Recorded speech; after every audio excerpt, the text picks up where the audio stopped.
नमस्कार शेतकरी बांधवांनो, हे आमचे सरनाईक साहेब जे शेतकरी आहेत वारंवार टरबूज पीक घेत असतात, हळदसुद्धा पीक घेत असतात. सर्व हे मनोज फर्टिलायझरच्या मार्गदर्शनामध्ये करत असतात.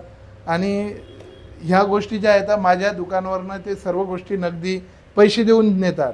परंतु त्यांना आम्हाला टरबूज मागच्या वर्षीसुद्धा त्यांनी टरबूज दिलं. विषय हा टरबुजाचा नाही, विषय हा या गोष्टीतल्या प्रेमाचा आहे. तर सरनाईक साहेब त्यांना कसं आमच्यासोबत जे मनोज फर्टिलायझरसोबत द्रव्य किंवा खत नियोजन किंवा निविष्ठांचं पुरवठा कशा पद्धतीने राहिला आणि मार्गदर्शन कसं राहिलं ते दोन शब्दात आपल्याला सांगतील. तुम्हाला काय कसं राहिलं मनोज फर्टिलायझरचं सर्व मार्गदर्शन? खतगीत आपल्याला चांगलं व्यवस्थित भेटलं, वाढ बिन चांगली झाली, सगळं झालं. फक्त भावातच जर असं बरोबर हो का? झालं नाही. आणि माल उत्पन्न जे वाजते झालं.